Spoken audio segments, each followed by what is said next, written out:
সল্টলেকের সোনা ব্যবসায়ীকে তুলে নিয়ে গিয়ে খুনের ঘটনা, চাঞ্চল্যকর অভিযোগ জলপাইগুড়ির রাজগঞ্জের বিডিওর বিরুদ্ধে। যে খবরে আমরা লাগাতার নজর রেখেছি সে খবরের পরতে পরতে রহস্য কি হয়েছে। নিউটাউনের এই ঘটনায় তদন্তকারীদের নজরে এবার সিসি ক্যামেরার ফুটেজ। সেই ফুটেজ থেকে মিলেছে অপহরণ মানে তুলে নিয়ে যাওয়া এই সল্টলেকের দত্তাবাদ থেকে, তারপর যাত্রাগাছিতে ফ্ল্যাটে নিয়ে যাওয়া। এই অপহরণ থেকে খুনের যে টাইম লাইন, নিউজ 18 বাংলায় এক্সক্লুসিভ।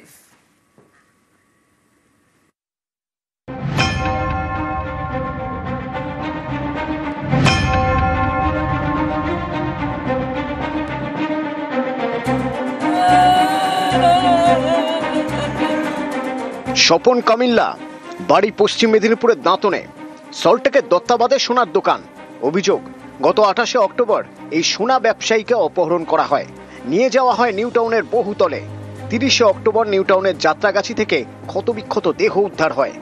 এরপর 1 নভেম্বর জলপাইগুড়ির রায়গঞ্জের বিডিও প্রশান্ত বর্মনের বিরুদ্ধে খুনের অভিযোগ দায়ের করে নিহতের পরিবার। এই ঘটনায় তদন্তকারীদের নজরে সিসি ক্যামেরার ফুটেজ। সেখান থেকে মিলেছে চাঞ্চল্যকর তথ্য। 28শে অক্টোবর দুপুর 12:52 সল্টলেকের দত্তাবাদ থেকে নীলবাতি লাগানো একটি সাদা গাড়িতে তোলা হয় সোনা ব্যবসায়ী স্বপন কামিল্লাকে। সেখানে ছিল আরো একটি কালো গাড়ি। দুপুর 1:20 সিসি ক্যামেরা ফুটেজে দেখা গিয়েছে দুটি গাড়ি থামে নিউটাউনের বহুতলের সামনে। সাদা গাড়ি থেকে নামানো হয় সোনা ব্যবসায়ীকে। অভিযোগ, কলার ধরে তাকে বহুতলের ভিতরে নিয়ে গিয়ে মারধর করা হয়। সেই সময় কালো গাড়ি থেকে নামেন বেশ কয়েকজন, তারাও ভিতরে ঢুকে যান। সিসি ক্যামেরার ফুটেজে আরো দেখা গিয়েছে বহুতলের সামনে থামে 3টি বাইক। বাইকে যারা ছিলেন তারাও বহুতলের ভিতরে ঢোকে। এই যে ভদ্রলোক কি এসেছিলেন, কবে এসেছিল? কদিন আগে এখানে ছিল। এখানে আমি দোকান খাই, বিয়ে নাকি বলছিল, চুরি করছিল কি টাকা মারছিল। এখানে বুঝছিলি আর লোক ভিতরে ছিল আর গেট বন্ধ করে তারপর অজ্ঞান হয়েছিল। আমি তো দেখছি একজন। আর ছবিটা দেখাচ্ছি, এই ছবিটা, এই ভদ্রলোক কি মারছিলেন? ও লোক ছিল, ও লোক ছিল, ইনিও সবাই মিলে মেরেছে। অভিযোগ, গত মঙ্গলবার দুপুরে নিউটাউনের ফ্ল্যাটে নিয়ে যাওয়া হয় সোনা ব্যবসায়ীকে। এরপর দুপুর গড়িয়ে সন্ধে, তারপর রাত তখন 9:15। সিসি ক্যামেরা ফুটেজে দেখা গিয়েছে সোনা ব্যবসায়ীকে নিউটাউনের ফ্ল্যাট থেকে টেনে হিঁচড়ে চ্যাংদোলা করে বের করা হচ্ছে, তোলা হচ্ছে গাড়িতে। এর একদিন পর 30শে অক্টোবর যাত্রাগাছি থেকে উদ্ধার হয় সোনা ব্যবসায়ী স্বপন কামিল্লার ক্ষতবিক্ষত দেহ। গোটা ঘটনার রহস্য যে মারধর থেকে শুরু করে এই ফ্ল্যাটের মধ্যে হয়েছিল এমনটা যেহেতু পুলিশ মনে করেছে, এখনো পর্যন্ত সেই কারণে পুলিশের পক্ষ থেকে বেশ কিছু সিসি ক্যামেরা ফুটেজ যেমন তারা সংগ্রহ করেছে এবং সেখানে কিন্তু এই সমস্ত চাঞ্চল্যকর ফুটেজের তথ্য অনুযায়ী উঠে আসছে। এবং পুলিশের পক্ষ থেকে ইতিমধ্যেই যাত্রাগাছির দিকে যখন দেহ ফেলা হয়েছিল সেই জায়গা মূলত ফুটেজ সংগ্রহ করার চেষ্টা করছে। ক্যামেরা সমতর সঙ্গে অনুপ চক্রবর্তী, নিউজ 18 বাংলা, কলকাতা। সোনা ব্যবসায়ীকে তুলে নিয়ে এসে খুন জলপাইগুড়ির রাজগঞ্জের বিডিওর বিরুদ্ধে চাঞ্চল্যকর অভিযোগ। তার বিরুদ্ধে এবার মুখ খুললেন নিউটাউনের বহুতল থেকে সোনা চুরিতে অভিযুক্ত ব্যক্তি, যার জেরেই বিডিওর বিরুদ্ধে অভিযোগ হলো আরো জোরালো।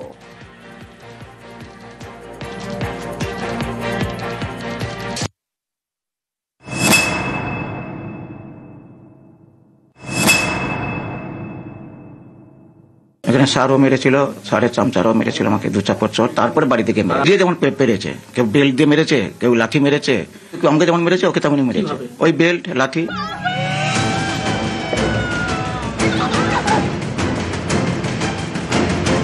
সল্টলেকের দত্তাবাদ থেকে সোনা ব্যবসায়ীকে অপহরণ, তুলে নিয়ে যাওয়া হয় নিউটাউনের বহুতলে। এর একদিন পর নিউটাউনের যাত্রাগাছি থেকে সোনা ব্যবসায়ী স্বপন কামিল্লার ক্ষতবিক্ষত দেহ উদ্ধার হয়। এ নিয়ে জলপাইগুড়ির রাজগঞ্জের বিডিও প্রশান্ত বর্মনের দিকে আঙুল তোলেন নিহত সোনা ব্যবসায়ীর বাড়িওয়ালা। একই অভিযোগ করেন প্রত্যক্ষদর্শী।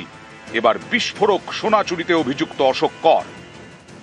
চুরি করেছিল, চুরি করার পরে স্যার প্রথম আমাকে মারধর করলো, নিয়ে যাওয়ার পরে গণেশ পূজার 2 দিন পরে সব ছেড়ে দিলাম, স্বীকার করতে ছেড়ে দিল।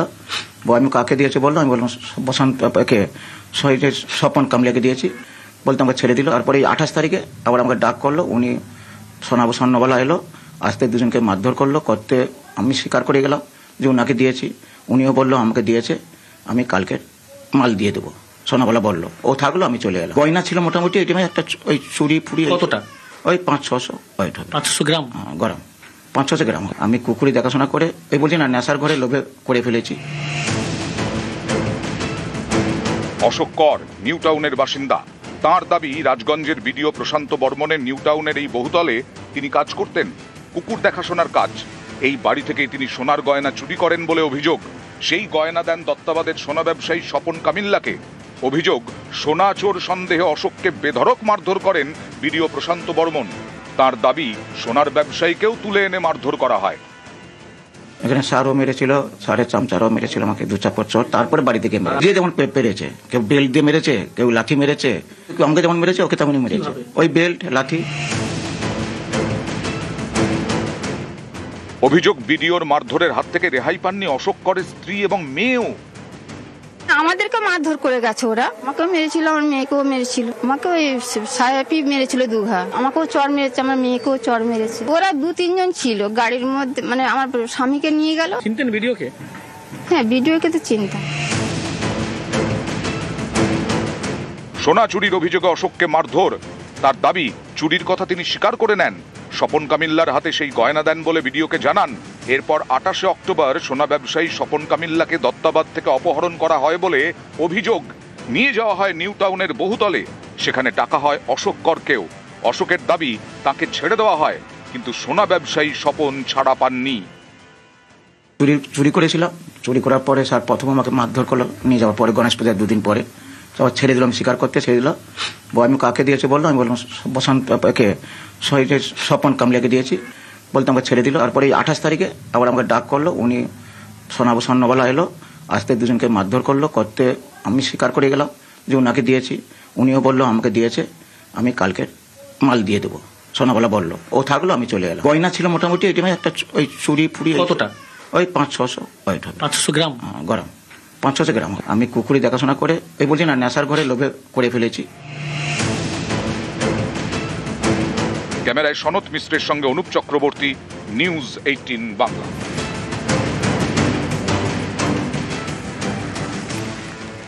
এবার একটু গতকালে ফিরিয়ে নিয়ে যাই আপনাদের।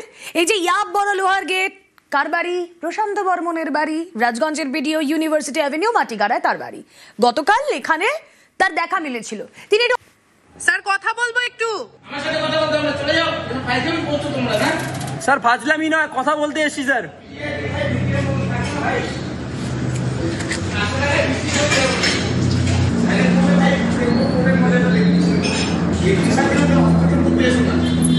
স্যার কথা বলবো শুধু আপনার সঙ্গে।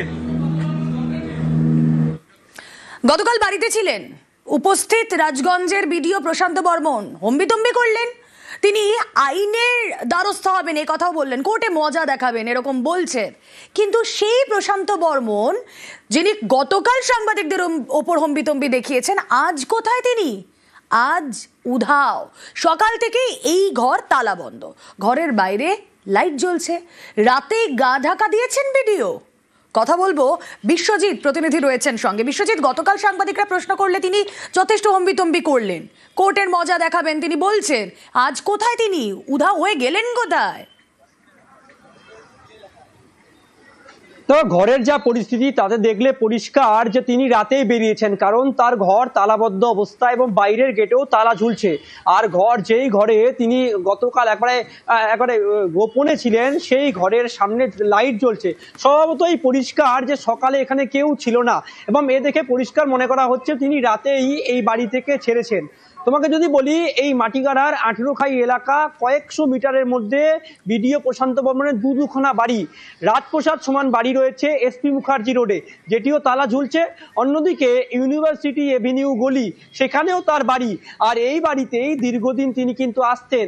এখানেই চলতো বিভিন্ন আনন্দ বিনোদন। এমনকি তাকে যখন প্রথম অবস্থায় গতকাল দেখা মেলে, খোলা গায়ে দিব্যি মোবাইল ঘাঁটছেন। সাংবাদিকদের প্রশ্নে একবারে বিরক্তি ভাব। ফাজনামি করতে এসছো, কোর্টে মজা দেখবি, একবারে হুমকি এই ভিডিওর। কার্যত সকাল হতেই ছবি বদলায় এবং রাতেই তিনি কিন্তু এখান থেকে অন্য জায়গায় প্রস্থান করেছে বলে স্থানীয়রা জানান। ছবি দেখে কিন্তু সেই পরিষ্কার দেখা যাচ্ছে। গতকাল যে ছবি আমরা দেখেছিলাম, এই যে বাড়ির কথা তুমি বলছো, ইউনিভার্সিটি এভিনিউ বাড়ি, এই ইউনিভার্সিটি এভিনিউ এর মধ্যে একটি মোটর সাইকেল ছিল, যেই মোটর সাইকেলে পুলিশ লেখা স্টিকার, সেই বাইকেও কার্যত উধাও। সকাল থেকে স্থানীয় বাসিন্দারা বলছেন যে কেউ আসা যাওয়া করেনি, একবার তালা বন্ধ অবস্থায় রয়েছে। অর্থাৎ পরিষ্কার যে সাংবাদিকরা আসার পর তিনি রাতে এখান থেকে গা ডাকা দিয়েছেন, তার অন্যত্র বাড়ি সেটিও কিন্তু তালা ঝুলছে। পরিষ্কার বলা চলে যদি কিছু নাই করে থাকেন তাহলে গা ঢাকা দেওয়ার কি হয়েছে? তাহলে যেভাবে তিনি অম্বিতম্বি করছিলেন সদর্পে সামনে আসতে পারতেন। ভিডিও, রাজগঞ্জের ভিডিওর এই কীর্তি, এই ভিডিওর কীর্তির তো শেষ নেই। ভিডিওর বিরুদ্ধে ভরে ভরে অভিযোগ, তিনি নাকি 2 বছর ধরে ঠিকাদারদের টাকা আটকে রেখেছেন। অভিযোগ, সরকারি প্রকল্পের কোটি কোটি টাকা নিজের পকেটে পুরেছেন। টাকা চাইতে গেলে হুমকিও জুটেছে। বৃহস্পতিবার অফিসেও তাকে দেখা যায়নি। ভিডিওর শাস্তির দাবিতে বিক্ষোভ দেখান ঠিকাদাররা।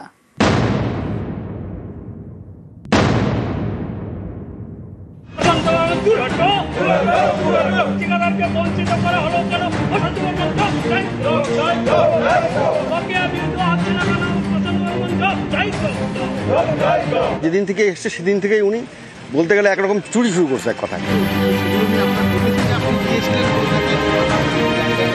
জলপাইগুড়ি রাজগঞ্জের বিডিও প্রশান্ত বর্মন, তার বিরুদ্ধে সোনা ব্যবসায়ী খুনের চাঞ্চল্যকর অভিযোগ।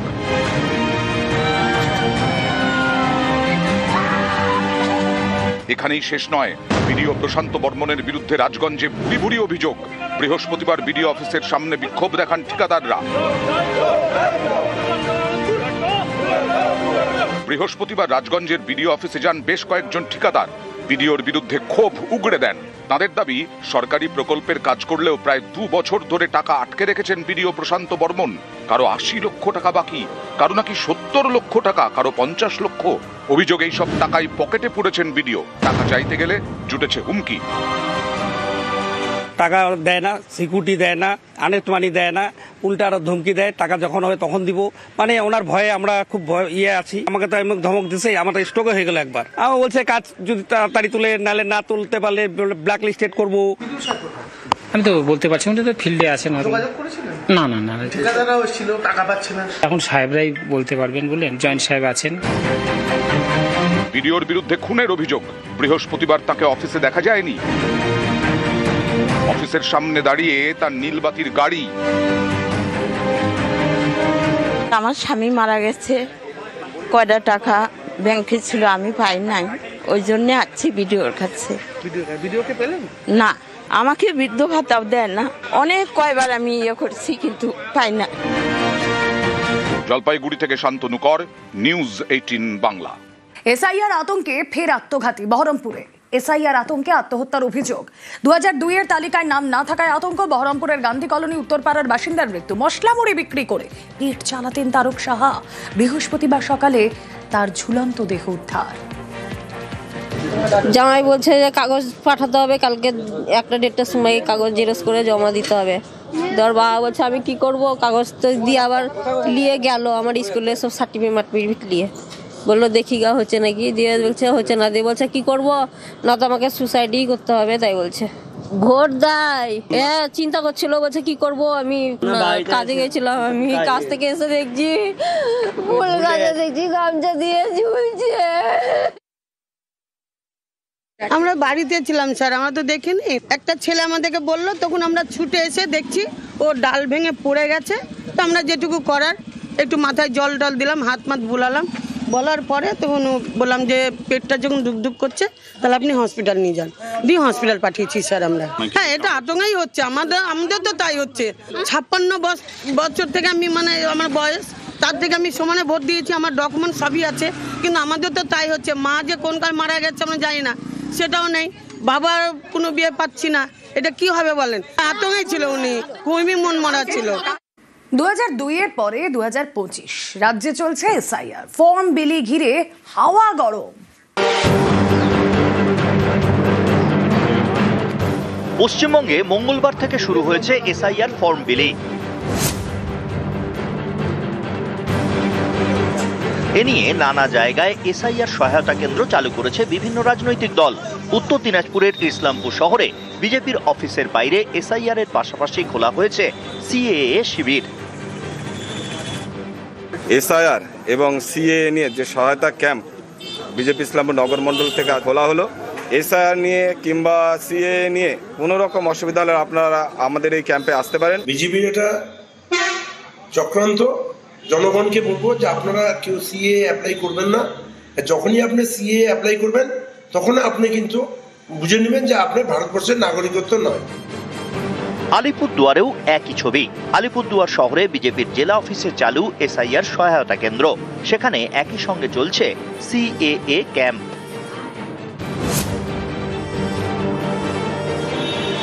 দক্ষিণ 24 পরগনার বারুইপুর, এখানকার বেগমপুরের বিএলও অঞ্জনা মণ্ডল, বিজেপির বিএলএ সুরজিৎ বিশ্বাস। মঙ্গলবার এসআইআর ফর্ম বিলি নিয়ে দুজনের মধ্যে বচসা। এরপরেই বিজেপির বিএলএ কে বিএলও মারধর করেন বলে অভিযোগ। ওনাকে বলেছি ফর্ম দিয়েছেন, আপনি আমাকে জানাননি কেন? তো বললো না আমি নিয়ে এসেছি, আমি 10টা ফর্ম নিয়ে এসেছি, আমি যাদেরকে চেনা তাদেরকে দিয়েছি। আমি আপনি তো আমাকে না জানিয়ে দিতে পারেন না। তো এই কথাতে ওনার সঙ্গে আমার একটু তর্কতর্কি বা কথা কাটাকাটি হয়। উপপ্রধানের স্বামী রিয়া বর্মনের স্বামী কোথা থেকে এসছেন, বাইক চড়ে এসে আমাকে যথারীতিভাবে ধস্তাধস্তি ধাক্কাধাক্কি হিল ঘুষি। এটা সম্পূর্ণ মিথ্যে। বিজেপিরা আগে থেকেই আমাকে হুমকি দিয়েছে, আমাদের না নিয়ে ঘুরলে ইয়ারুর কাছে তোমার চাকরি নিয়ে করব, কি করে চাকরি বাঁচে দেখব। ওরা আমার কাছে মিথ্যে অভিযোগ করে ফেসবুকে লিখেছে আমি নাকি ওদের আই কার্ড ছিঁড়ে দিয়েছি। বৃহস্পতিবার এসআইআর ফর্ম বিলি ঘিরে লেকটাউনে উত্তেজনা। লেকটাউনের বিধানপল্লীতে বিএলওর সঙ্গে ফর্ম বিলি করতে যান বিজেপির বিএলএ। অভিযোগ তখন কাজে বাধা দেন স্থানীয় কয়েকজন তৃণমূল কর্মী। এরপরে বিজেপির বিএলএ কে চড় মারা হয় বলে অভিযোগ। বাবু চৌধুরী আমার খাতা কেড়ে নেবে, খাতা কেড়ে নিয়ে এরকম করে খাতা কেড়ে নেবে। আমার হাতে মোবাইলটা ছিল, আমার খাতা যেমনি কেড়ে নিয়েছে ওর গায়ে গিয়ে মোবাইলটা লেগেছে আমার হাতটা নিয়ে। আমি যে মোবাইলটা লাগার সাথে সাথে ও একটা ঠাস করে আমার গালে চড়। যাদের বাড়িতে ফর্ম নেওয়া হয়েছে তাদের বাড়িতে গিয়ে জিজ্ঞাসা করুন, তাদের সামনেই হয়েছে। হ্যাঁ, এবার কি হয়েছে, এখানে এরা সবাই তৃণমূল, সবাই সবাই সবাই এরা উচ্চারণ করছে। ওনার সঙ্গে লোকজন নেই আর উনি চেনে না, যেতে থাকে বাইরে। এবার যখন চেনে না তখন উনি যখন জিজ্ঞেস করে তখন ওনাকে বলা হচ্ছে কি আপনার মতন কাজ করতে থাকুন, যেরকম আমরা করছি করুন। উনি বলছে আমাকে গা হাত দিয়েছে কিন্তু উনি একটা আমাদেরই কর্মীকে চট করে একটা থাপ্পড় মেরে দিয়েছে। ইনি নিবাস দাস, কোচবিহারের মাথাভাঙার গ্রামে বিজেপির বিএলএ। তার গলায় জুতোর মালা। বৃহস্পতিবার সকাল মাথাভাঙার ছাটখাটের বাড়িতে এসআইআর ফর্ম বিলি করতে যান বিএলও। সঙ্গে ছিলেন বিজেপির বিএলএ নিবাস দাস। অভিযোগ বিজেপির বিএলএ কে দেখেই চড়াও হন স্থানীয় তৃণমূল কর্মীরা। পরানো হয় জুতোর মালা, চড় থাপ্পড়ও মারা হয় বলে অভিযোগ। ফটিক দাস আইসা আমাকে চড় থাপ্পড় মারলো, আর কেতা দাস আইসা চড় থাপ্পড় মারলো, মারে বলতেছে আর ভৈমেলা দাস আমার জুতোর মালাটা পরাই দিল, দিয়া আমাকে ধাক্কা বের করে দিল, বেটা ভাগ এখান থেকে। আমি খবরটা শুনিনি, খোঁজ নিয়ে দেখছি। আর তৃণমূলের নেতারা এখানে জড়িত কেন? বিএলওরা তো নির্বাচন কমিশনের লোক, এখানে দলের কোনো সম্পর্ক নেই। আলিপুরদুয়ার 2 নম্বর ব্লকের চাপুরের পাড় এলাকা। এখানকার বিএলওর দায়িত্বে রঞ্জিত সরকার। তিনি স্থানীয় স্কুল শিক্ষক, আবার বিজেপির মন্ডল সভাপতি পদেও রয়েছেন। এ নিয়ে সরব তৃণমূল। মন্ডল সভাপতি ভারতীয় জনতা পার্টি কয়েকজন আলিপুরদুয়ার জেলাতেও ইতিমধ্যে তারা বিএলও হিসেবে নিযুক্ত হয়েছেন, যেটাকে সর্বস্তরে ভারতীয় নির্বাচন কমিশন বিষয়টা দেখছেন। আমি কিন্তু আজকে থেকে বিএলও না, হঠাৎ করে বিএলও না। আমি যখন পলিটিক্যাল অ্যাক্টিভিস্ট ছিলাম না তার আগে থেকে আমি বিএলও। তো ওদেরকে চিঠি করেছিলাম, ওনারাই বলেছে আপনারা কাজ করুন না, কমপ্লেন তো আসেনি। নিউজ 18 বাংলা। সেনা ছাউনিতে বাংলাদেশি গুপ্তচর, পরিচয় গোপন করে সেনা ছাউনিতে কাজের বরাত। তল্লাশির সময় মোবাইল ঘাঁটতেই পর্দাফাঁস। বাগডোগরার ব্যাংডুবি সেনা ছাউনিতে জালে নন্দমণ্ডল। সুপারভাইজারের ছদ্মবেশে কি সেনা ছাউনিতে গুপ্তচর বৃত্তি? জুলাইয়েই এই এলাকা থেকে 2 বাংলাদেশি গুপ্তচর গ্রেফতার।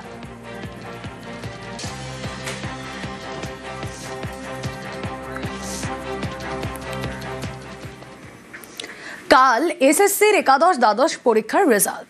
চূড়ান্ত উত্তরপত্র কাল আপলোড এসএসসি। 34 বিষয়ের উত্তরপত্র কাল আপলোড এসএসসি। সুপ্রিম কোর্টের নির্দেশে 14 সেপ্টেম্বর এসএসসির একাদশ দ্বাদশ পরীক্ষা। উত্তর আপলোডের পর লিখিত পরীক্ষার ফল প্রকাশ। ফল প্রকাশের পর ইন্টারভিউ প্রক্রিয়া শুরু। 100 শূন্য পদের জন্য 160 পরীক্ষার্থীর ইন্টারভিউ।